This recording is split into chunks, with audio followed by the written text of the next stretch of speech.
Welcome to the Dream Show. I'm Jane Teresa Anderson, and this is episode 307.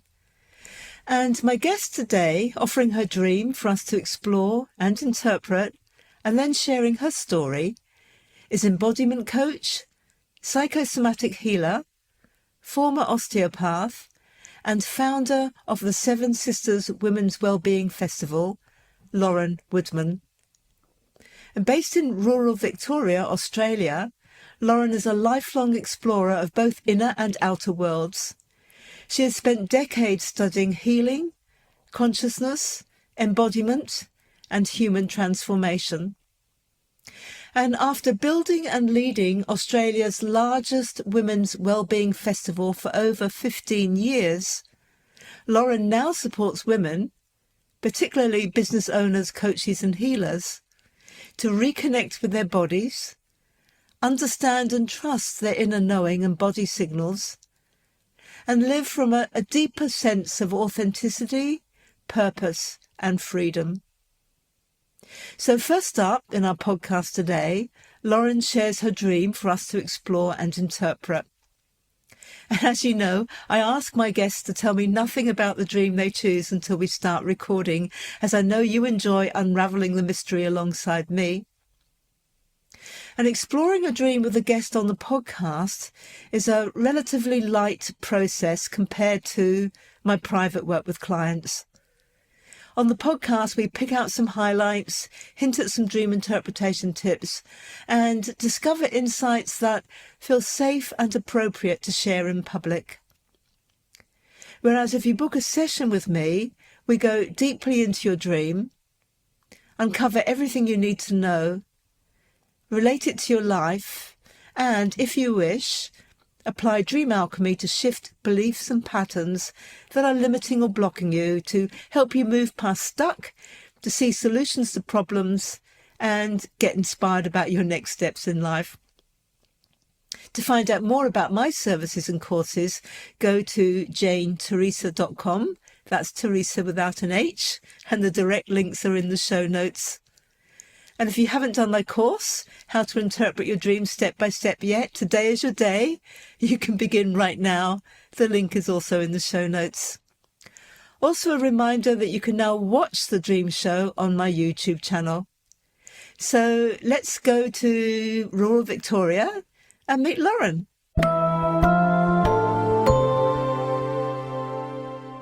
Welcome to the Dream Show, Lauren. Thanks, Jane. I'm really happy to be here. Delighted to have you. Now, you're not in one of the big cities that our audiences can immediately relate to. Where are you? Well, technically, I'm in the heart of Victoria, so about an hour and a half north of Melbourne, and I'm living on a 112-acre farm. Beautiful. Is it yours? Yes. What do you have? Is it an animal farm or a plant farm? Well, it's we say we farm festivals and have party animals. It's actually a festival venue. Oh, good, because we're going to talk about that a lot after we've done your dreams. So it's good to know that you're in situ. Yeah. Okay, Lauren, well, welcome. And I have no idea what your dream is, so off you go. Okay. So I feel like I dream incessantly, vividly, every night. But one dream I thought I'd bring was one I had on Tuesday night, where I'll just give you a little vivid segment of it, because I feel my dreams last for hours. But within this particular segment, I was following this woman, and we were both carrying large urns. And she was leading me inside a cave, and there was like a deeper crevice for us to kind of go through. And I had this huge pot I was carrying, and I was like, it was awkward to carry, and I felt like I'm going to have to readjust it to make sure I can get through this hole deeper into the cave. And when I started to put it down, I realized, it's full of spiders. And I had a spider, kind of like a huntsman spider, which is like this big grey spider we get a lot in the Australian bush. It was kind of coming up my arm. So I put the pot down and I shook it off my arm, and I was okay about it. I'm pretty good with spiders. I was like, okay, there's one, but I was like, there's probably another. And sure enough, I found a second. And I was quite neutral. And then I kind of shook something off my back. And then there was this big, thick, heavy tarantula type spider that just kind of dropped down. And then I was unnerved by that. I'm not surprised. And so I was like, oh my God, what is that? But I had the awareness in my dream to seek someone else out to see if they could see my blind spot. Because I'm like, if that was there and I didn't really know about it, what else is there? Yeah. And I saw a parent and a child like walking kind of down the street towards me. And I asked them if they could like have a look to see if I was carrying any spiders. And the little girl found a tiny spider. And I remember thinking, oh, is that it? And I turned around and this man was walking up towards us. And I was like, oh, be careful of the spiders, because I'd just shaken them all off my jacket. And he smiled at me and said, oh, my wife must have left them for me. And,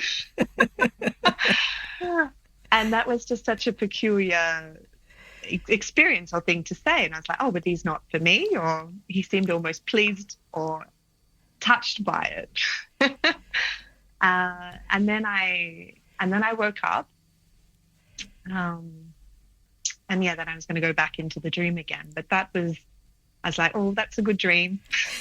Write it down, bring it to Jane. And it's a wonderful dream. So just to be clear, he thought the spiders, the wife left the spiders for him, not for you. Exactly. So I think she might have been the woman I was following into the cave. Ah, okay, right, okay. She was... And the woman you were following into the cave, anything else you picked up about her, like her age or her personality or anything? Look, I felt quite neutral. She seemed like she was in her 50s and was just kind of focused on the direction we were heading. Yeah. So there's a lot of reference to direction in your dream. You know, she was heading in that direction and was focused. And when you looked around for help, there just happened to be a woman and a daughter coming towards you. I think you said towards you or in your direction. Yes.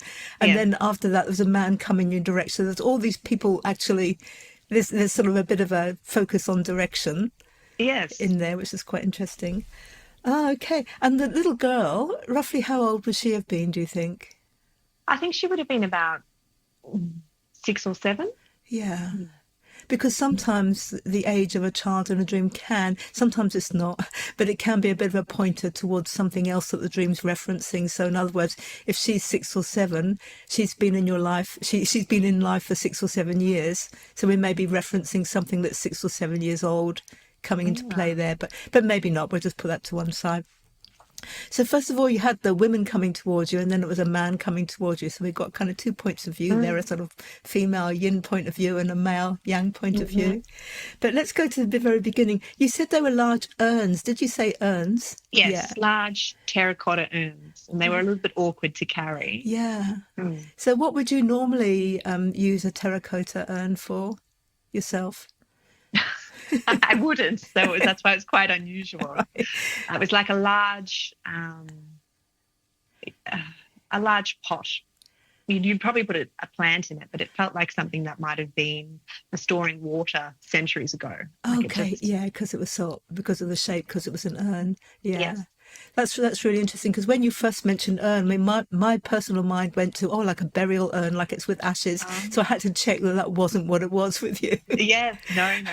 And then being on a farm, I was thinking, it might have something to do with plants, but it needed to come from you. So it's a mix of plants, you know, and growth and new life, but it has that feeling of an ancient kind of time in it as well, particularly because of the earthenware and yet it was heavy as well as awkward, I think you said. Yeah, it was quite large. So, you know, it's awkward to kind of hold, especially for long distances and crawling through a cave. So it's just... Any idea, was it empty or did it have something in it? It was full of spiders. Oh, sorry, that's right. Yeah. You knew it was full of spiders. Well, when I put it down and then I realised... You then looked in. But when you were carrying it, you had no idea what was in it. You might have thought it was empty, or you just didn't know. I just didn't know. Yeah. No. Okay. And going into the cave, what kind of Can you remember the kind of sense of the cave as you went in, apart from the awkwardness and the lip of getting into it? What kind of energy did the cave have? Look, it felt peaceful. It felt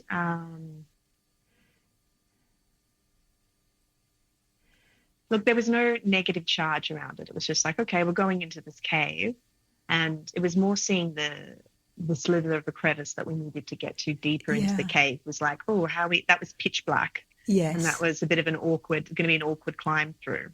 So it didn't have a sense of needing courage or not trusting or not being sure. You felt, even though it was awkward entrance, you felt okay about it? I felt okay about it, yes. Yeah. And yet you're going into the dark. Yeah, going into dark, I felt quite neutral. It was more like, what am I going to do with this pot? And, this woman's already gone ahead of me. Like it didn't feel, I wasn't frightened. Yeah. And did you get a feeling that she knew more about where you were taking these urns than you did, and you were just kind of like following along, or did she, because she was quite focused? Yeah, that's right. It almost felt like we'd walked the path before in a way, or she'd walked it many times. Yes. And it wasn't a brave new journey. It was like, okay, we're either carrying water or we're following a certain direction. Yeah, I love that. So putting all that together, the beginning of a dream often kind of states the issue that the rest of the dream is going to go on and address. Mm-hmm. So you've got that sense there, combined with the fact that she kind of knew where she was going and she was focused, and you had a feeling of, we've done this before, and the fact that the pots or the urns, you had a feeling had a connection back, were kind of ancient as well. You've got this sort of sense at the beginning of the dream of, this is a journey I'm on that either I, Lauren, have done for a long time, or I, Lauren, have done going way, thousands of years ago in our own life, can be around about to birth. Our own life can be referenced as extremely long in dreams. so it could be that the beginning of the dream feels like a journey that is ancient time within yourself, something that you've done over and over again. Or it can be the sense of a journey that you do know in your waking life is a sense of an ancient journey, like a ritual. So you've got that sense at the beginning of the dream, there is this journey. Part of me, the woman, part of me is really focused and kind of knows what she's doing, because we've sort of done this a million times before, haven't we? This is like built in, we know how to do this. And she's confident, and it's dark, so it's either uncertain, even though you've done it loads of times before, there's an uncertainty kind of aspect to it, but that's not putting you off. You're feeling quite neutral, like I've walked into the unknown before, I can do this. This is easy, I can do this. But you're acknowledging also that, so she's a part of yourself that is focused and has done this before. The sense in the dream, you're sensing it from the perspective of you, the person you relate to most when you're awake, which is, okay, there's a part of me that knows what I'm doing, and there's this part of me that's like, well, I feel neutral about it, but gosh, this is a bit awkward. It's a bit difficult this time around, because this pot's really big. Yeah. It's kind of difficult to embrace, difficult to get my arms around. Not so sure about this. So that's something in your life that relates to that, and it probably relates on many levels, that relates to that kind of feeling. But there's a sense of getting over the lip into the cave. What kind of feeling did that lip into the cave? Did it remind you of any symbol or thing in waking life, this sense of getting over a lip into something? Well, there was this understanding of, this is the direction, we're going there. I remember thinking it was a little bit high, kind of going to be a bit awkward to get into. So I was just like, I can do it, but what am I going to do with this pot? Yes, okay. So it felt like it required a little bit of consideration. And that's why it's like, well, maybe I need to put the pot down and then crawl in and then reach down to lift the pot up and through if I needed to take it. Yeah, that's the thing, I think. Okay. So I love that, Lauren. I love that you, at that point in the dream, could see, maybe I don't actually need the pot. Yes. This thing that I've done so many times before, this time maybe a little higher, maybe a bit more of a reach, maybe a bit more of a stretch. And I'm not entirely sure that what I've carried through with me before is appropriate or helpful at this stage. In fact, it might just be awkward and getting in my way. I may be better leaving this thing behind or not having this. Nevertheless, you try it in the dream. You do make one last valiant effort, and it's kind of quite interesting that you're neutral. So you're either neutral because you actually don't have any fears or negative feelings about it, or you're neutral because there's a level of what I would call safe denial. You know, we won't think about that. We're just going to stay cool. Deep down inside, there may be all kinds of emotions, but hey, I've done this before. I'm still going to stay cool. Okay. So it's really good that whether or not you're going to take this pot ahead with you, it's really good that you do decide to actually have a look inside, see what it is. And that's one of the things that I really loved about your dream. You not only looked into the pot, but later when it was the tarantula, you actually got someone to tell you what this potentially awful thing could possibly be behind you, because I just need to know. Yeah. So you got that lovely sense of I'm not literally turning my back. I'm not turning my back on anything gross and horrible and frightening and huge. Yeah. I'm actually prepared to face whatever's there, because life goes better if I know what it is. So you got that lovely sense in that dream of, I was going to say sense of groundedness, which is interesting because it was an earthenware pot, so it's got that groundedness kind of feeling in it. At the stage when you, just look at my notes again, at the stage when you looked into the pot and saw the spiders, do you know where the other woman was, the one that you were following? I think she'd already gone through. Right, okay. So part of you was still wending the way. So it was almost like this path is going to happen anyway.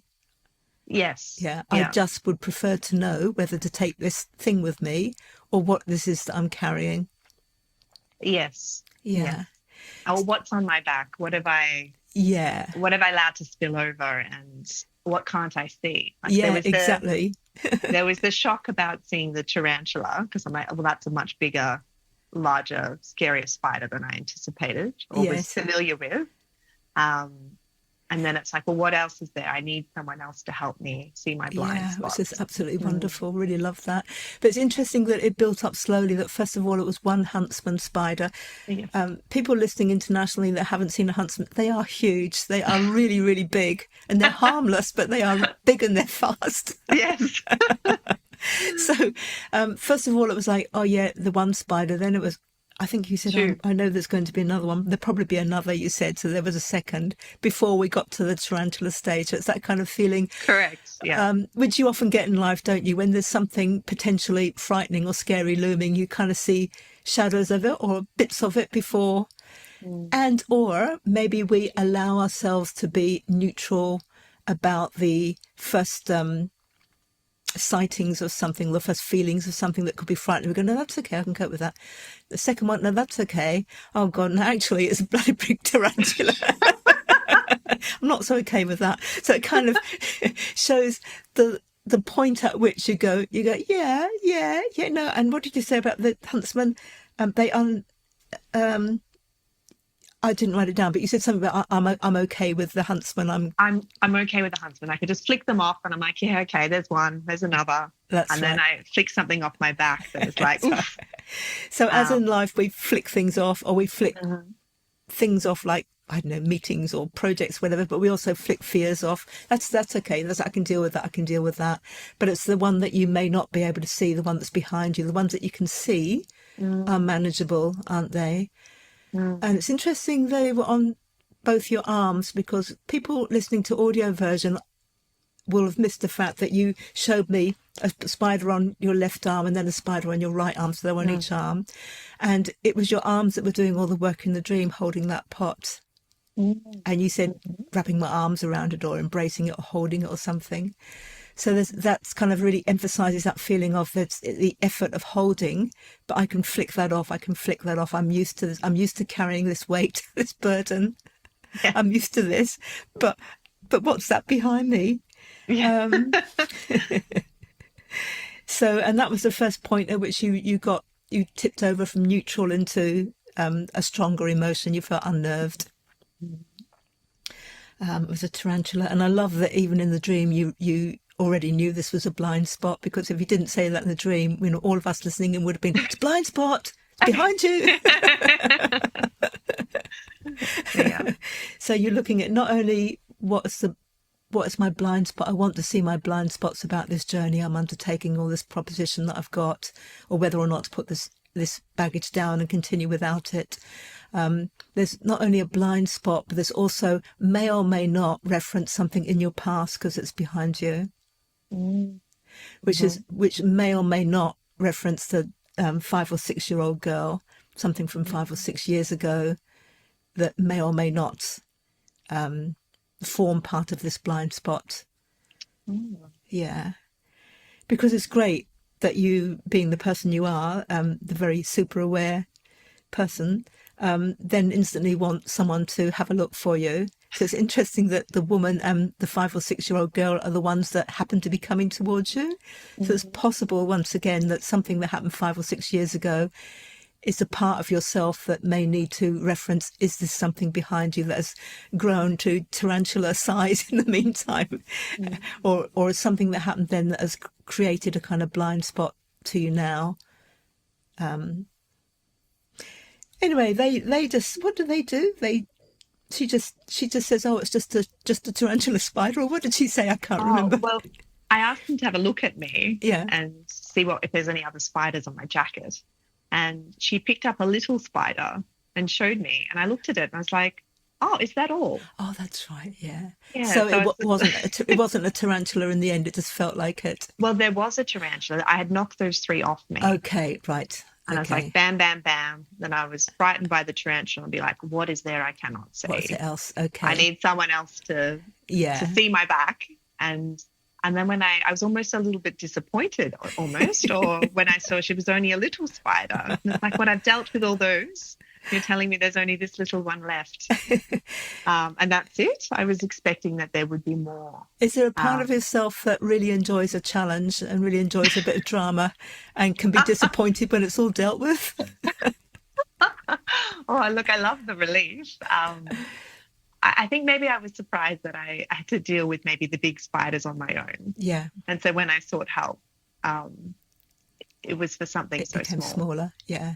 So the feeling in the dream that when something seems to be looming very large and maybe a blind spot, well, you dealt with the first one. I can deal with these big things by myself, but maybe this time, maybe my blind spot is that if I reach out and ask for help, the thing gets smaller.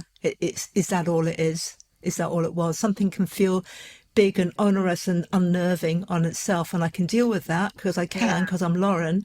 But if I get help, I can either help from another person, or you bring on board some kind of other way of life or approaching life that means that you don't take the whole burden on by yourself. Things get easier to manage.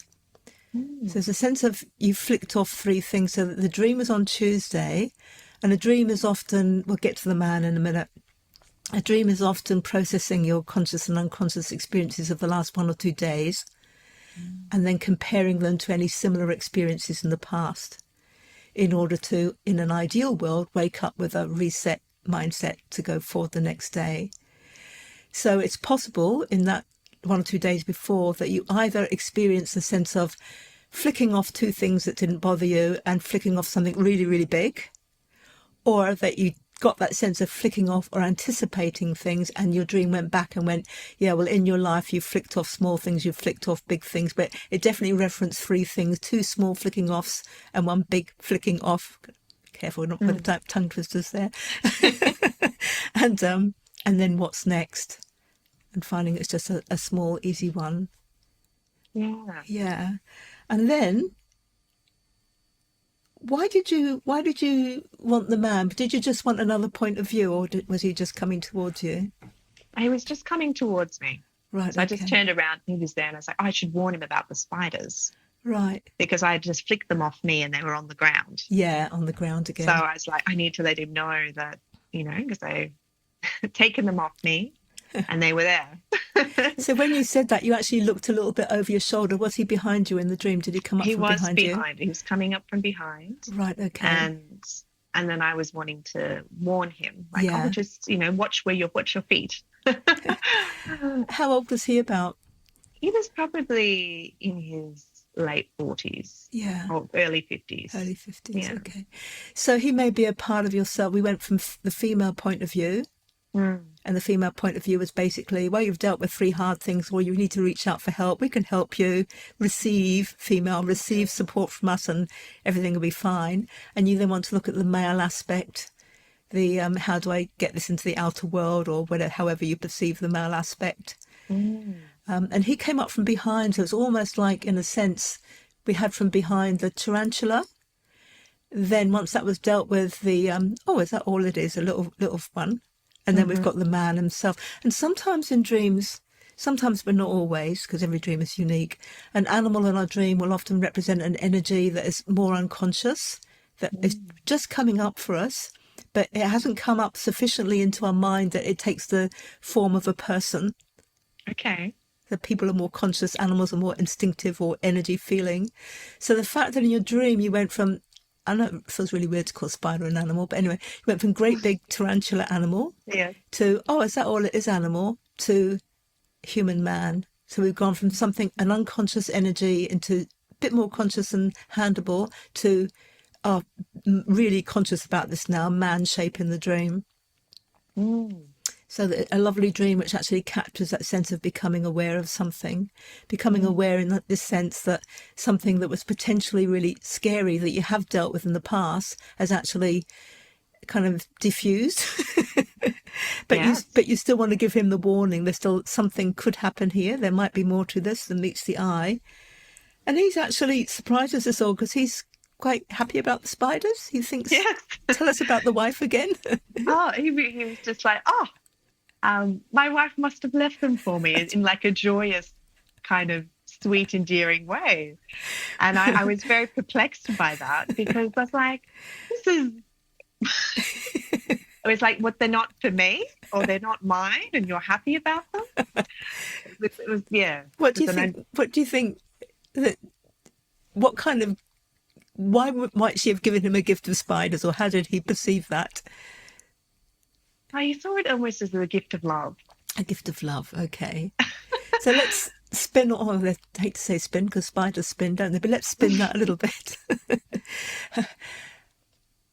Let's make it really, really general. A gift of love that many of us really don't want, but nevertheless is a gift of love. Yes. It's a gift of something really scary or challenging that we have to face. And then we find out afterwards that it's not a big tarantula, it's actually something that's all it is. And it's actually a gift of love to find out that we don't have to carry this big thing anymore. No. Yeah. No. So a gift of love from the woman that was already knew where she was going, already had that kind of ageless wisdom that you suggested, was already focused. So the part of yourself that is ahead of yourself in many ways, going into the unknown, has left you a gift of love, which is face his fears. Face his fears. I know you can flick off the biggest things, but face them, realize that they're nothing really. Keep the warning with you, but maybe you don't need to bring all that stuff with you. It's the kind of, the main feeling I get into the dream without going into it much more deeply. How does that ring with you? No, that resonates for sure. Can you don't have to say, because there's all these people listening, but can you relate it to something that's happening in your life at the moment? Well, my life is definitely in flux and transition. I've just sold a business that I created and have been running for 15 years. And I'm in this transition space of unknown where there are a few things in place, but there's a lot of spaciousness, and it's a bit uncomfortable because I'm used to pressure and burdens and carrying things and storming ahead, knowing where now the urgency shifted. I'm in a place of rest and reflection, and there are things now that I've slowed down that have been coming up from my subconscious for me to review and look at. And there has been some big, like some small things that I've been aware of and flick off. And there has definitely been a like a deep core identity that I've uncovered, maybe tarantula-like, Yes. which was quite surprising. And there has been also this desire to, go seek assistance, go see various practitioners to help me see the blind spots at the moment. But realizing all in all, things are okay, and there's nothing too overwhelming. And it is, I guess, just that deeper journey of like the challenges are there to help my soul's unfoldment, and I guess in a way, return to greater love. Yes, yeah. So it fits perfectly with what's happening with you at the moment. But was there any part of the dream that that was gave you an extra insight into everything that you've just said, or that kind of or that embeds the part more deeply than others? Look, I think it was the man's reaction, and there was a sense of relief. Yeah. In the way that this actually wasn't so bad. It was actually like his leather, his jovialness about it. Yes. He was quite light with it. The acceptance, the okayness. Yeah.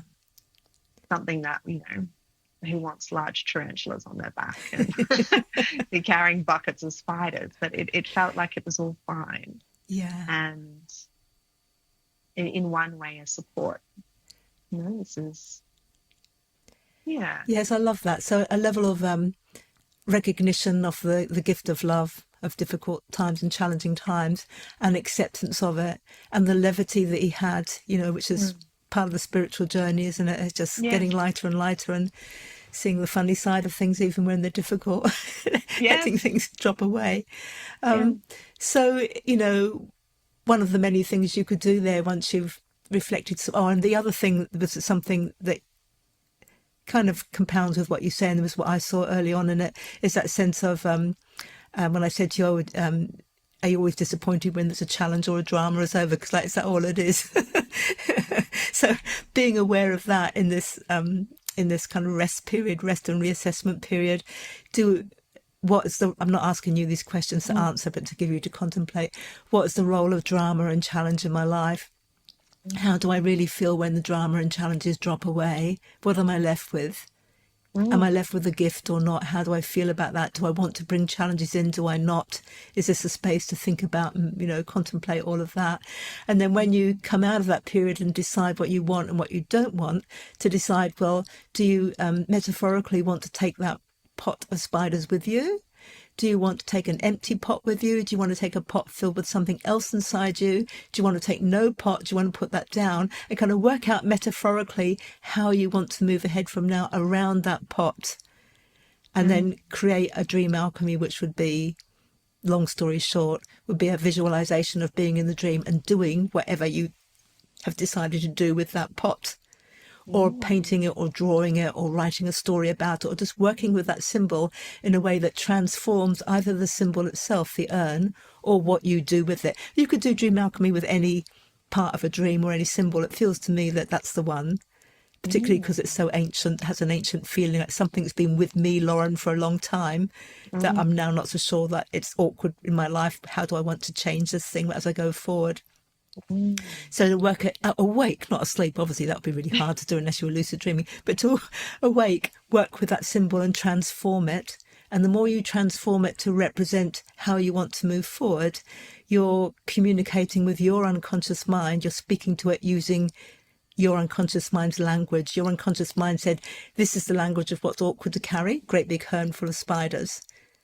So you're going, this is how I want to see it. And as you visualize that, it's reprogramming or rewiring your unconscious mind to see it differently, and so on and so forth. So that's where we'd go from that. It was a beautiful dream. And I appreciate that you said it was a part of a longer dream, but it was absolutely brilliant. So is there anything else you wanted to ask or say about the dream before we move on to talk about what's else that's happening in your life? No, I loved hearing the insights and the parallels. And also really appreciate the ideas of how to better work with it and the symbolism. Yeah, the dream alchemy. That's really lovely. Thank you. Yeah. So there's lots and lots to talk about, and I think because we've already talked a little bit about the farm that you're on and the festivals, and you've said you're taking a rest and relaxation and reappraising stage at the moment. I think that's what we all want to hear about first. So I have introduced you in the beginning about the Women's Wellbeing festivals, which you ran for 15 years and have just sold. So can you give us a bit of a backstory? Not only what it is, but how it started, when you had the first idea of, oh, I think I'll do a women's festival. What was behind all of that? How it happened, when the farm came into it? Oh, absolutely. Well, originally I'm a trained osteopath, and the idea of going into events or festivals was just very far from my mind.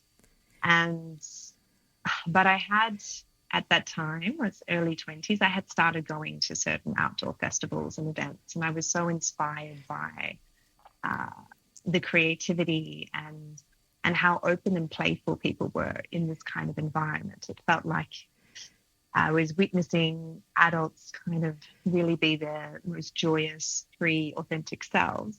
And I was very, very touched by,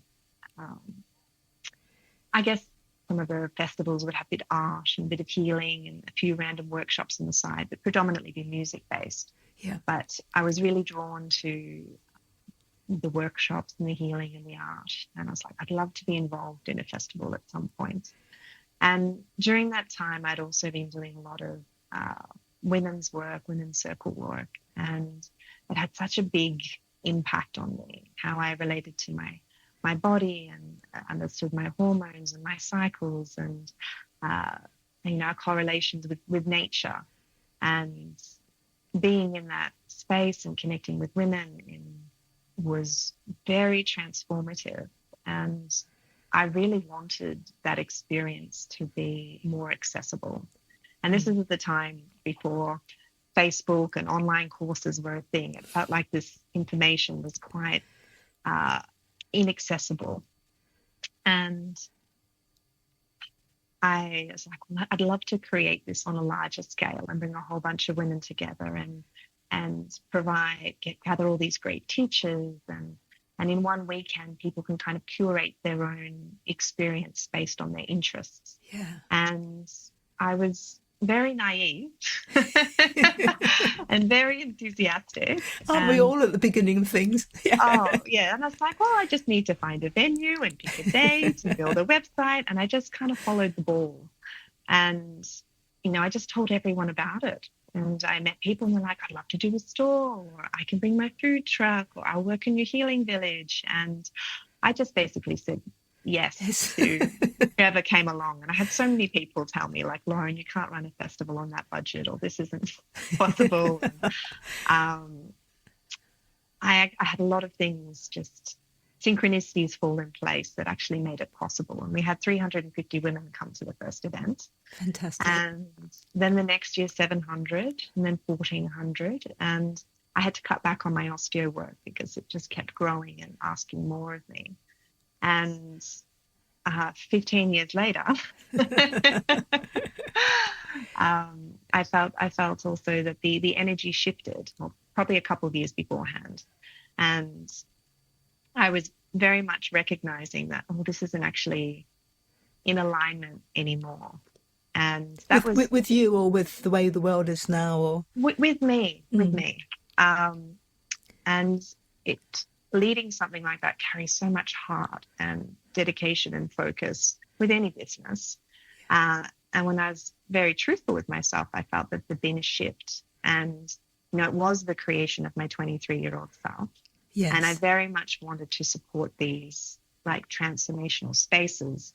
And I guess at that time when I was 23, I didn't feel I had a lot to offer personally, but I could organize and coordinate. Yeah. And, over time it felt like it led more to spreadsheets and logistics and permits and councils. I'm quite removed. And I'd personally been orientated to being more present and focused on my whole year focused on 4 days. Yes. And all this future planning and all this strategy. And it's very different. And I had over the last 5 years been doing one-on-one work that really just felt so right and ignited my soul in a way that this is where my energy should be. And that's how I started one-on-one work with the osteopathy. Did that just, so that was people booking you because you were cutting down your number of hours and you became rare and they really wanted you? No, I ended up, my work started shifting a little bit. And I had a friend ask me to run a workshop and in a living room. She's like, I'll bring friends, but can you please do this? You've got something that I really want to understand. And I hosted one and it went just streamed out. It was fantastic. And then it was just word of mouth for the next 5 years with clients. And so I never had a website or had anything, but it's just been something on the side that I loved. And what were you doing in those workshops, Lauren? So those workshops in particular, it was a lot to do with understanding your deeper core needs and how we would go out to express them in the dynamics where they play out in relationships, and looking at how when certain core wounds are not met, you have a susceptibility to fall into certain relationship dynamics. And when you can be mindful about it and learn to meet those needs yourself, there's more choice. People often get intoxicated when they first meet someone and all those core needs are being met and they're willing to overlook everything. But it's often not sustainable, but the childlike parts come out, and we're kind of looking at ways where, you can identify if your regressed child is playing out in the relationship, or maybe it's the teenager who's being manipulative, or if I give you, you'll do this, and quite strategizing, or whether they can actually be in their adult and have recognition of what's going out and be able to clearly ask to have their needs met. Without the expectation, whether they can ask and listen and be able to still meet those needs themselves. But they'll be just building that awareness and kind of mapping out, I guess, someone's internal architecture about their wounding and their patterns. And having that awareness helps them tend and fill their own cups. So they're not walking around begging. That's absolutely beautiful. And did your training for that grow through your osteopathy business, or were you training on something on the side, or was it a natural gift? Look, I've been doing intensive self-development study and for so long, for archaeological timescales. I do 4 different retreats a year. I've been all kinds of courses. But I do have, it has been developed from my osteopathy, is that I very much learned how to tune and read the body and read the emotional field. And through reading the emotional field, I was very attuned to identifying patterns within people and the dynamics that would play out.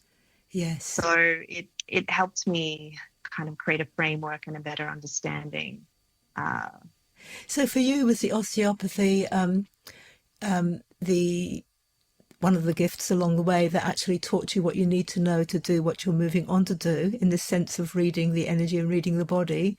Or is it something that you're going to take forward with you in little bits, the osteopathy?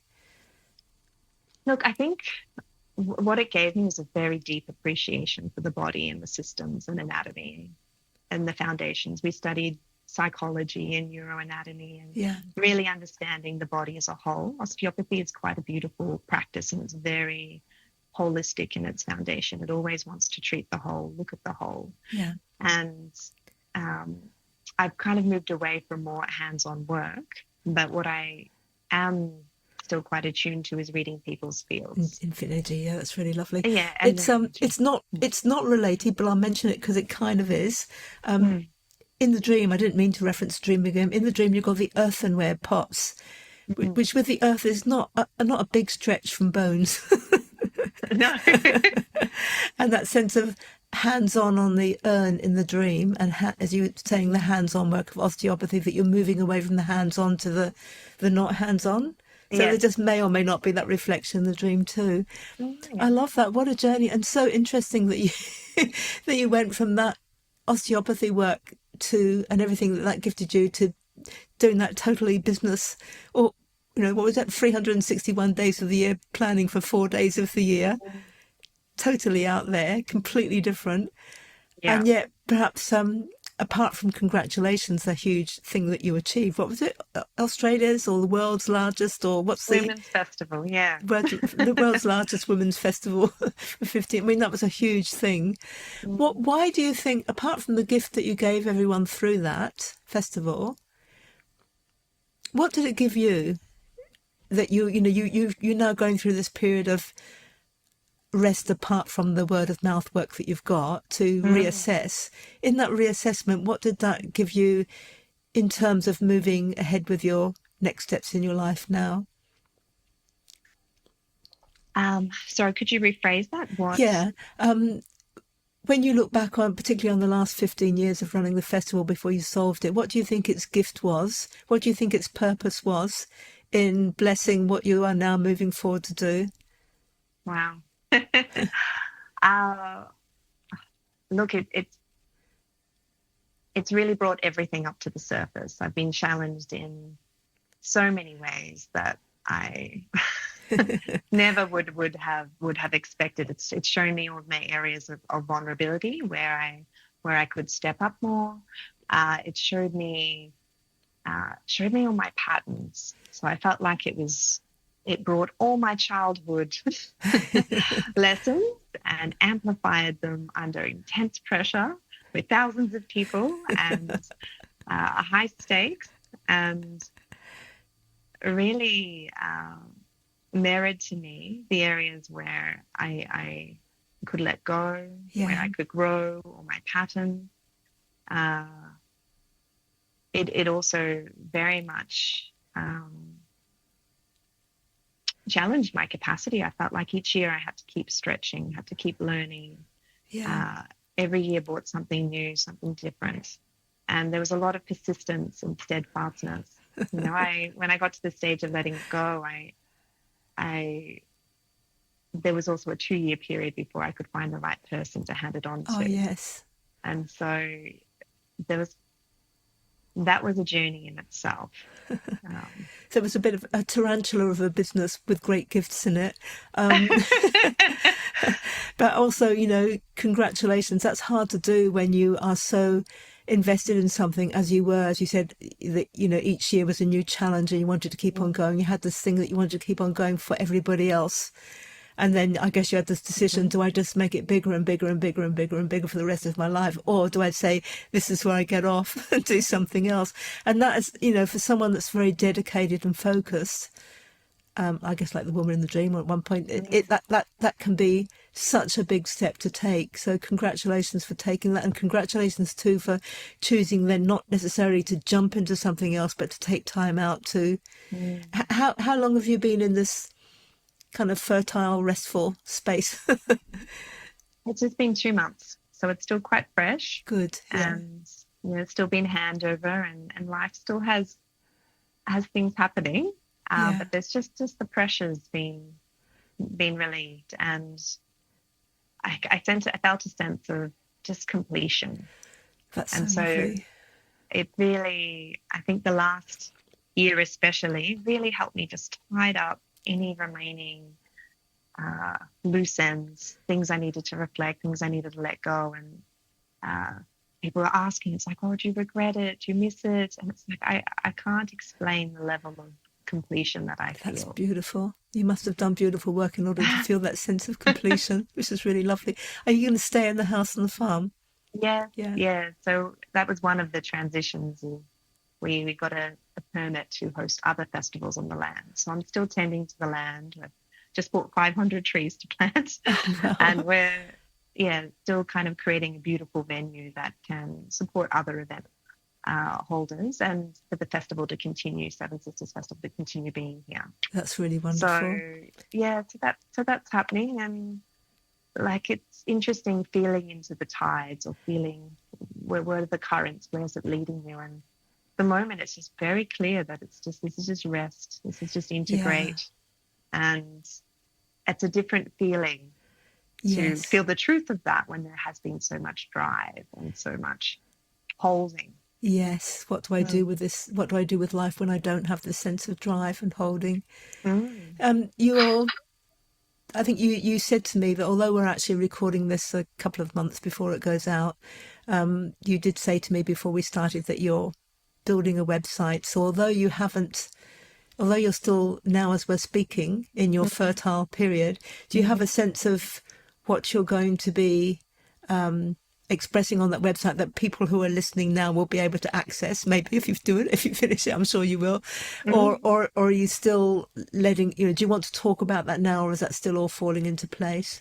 Oh no, look, there is clarity. I've been working for 5 years with generally a lot of what I call highly sensitive women and business owners, those who are wanting to understand, to be able to read their body and their kind of ego architecture and understand what are the drivers that are playing out in their business and their relationships, and giving them a little bit more autonomy and sovereignty in the way they intentionally choose to act and want to show up. So I I tend to work long term with people, and it's basically cultivating their ability to read their body somatically and to release. And it Yeah. provides such a level of confidence in knowing, which I found has been hugely transformative to my life. It's really supportive for those who are in business or wanting to bring that next level of consciousness in their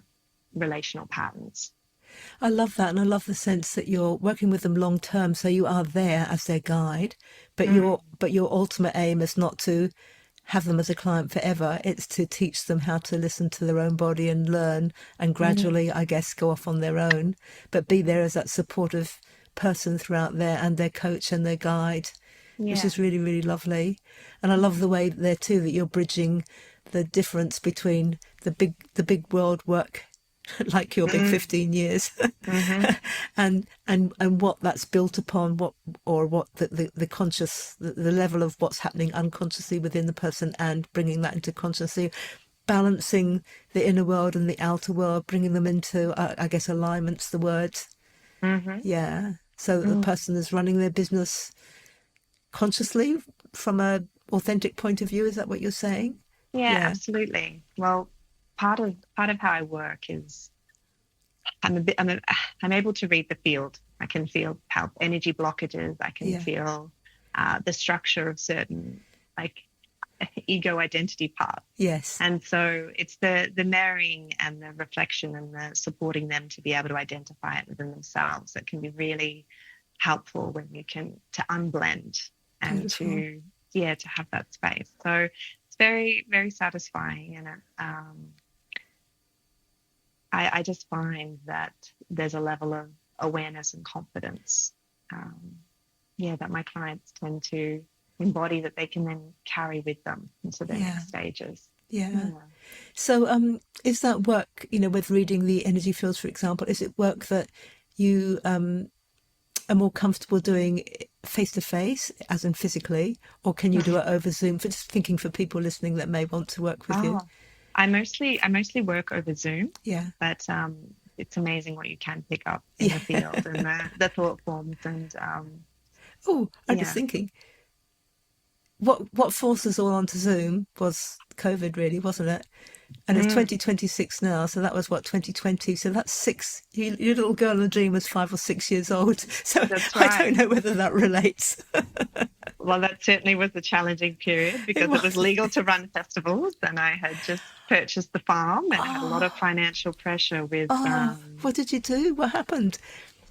Well, we had to pivot online, and so these are just some of and ran an online festival and worked out how to make things work. But it's yeah, How that did an definitely. online festival work? Well, we ran Zoom workshops and we Ah, had like an online market stall place. So all the market stalls had a little online oh, brilliant. stall and could direct them to their websites with discounts. And we had healers and psychics doing online reading sessions that they'd book in with people. And it was quite successful, worked quite well. That was one of the Um, big challenges that you hadn't set out to invite no, into your life. no, it certainly wasn't. It certainly wasn't. So, yeah, but just learning to trust and to pivot. Yes, Um, yeah. that big 2020s word, pivot. True. So what is the website address for people listening to go along and find out more about you?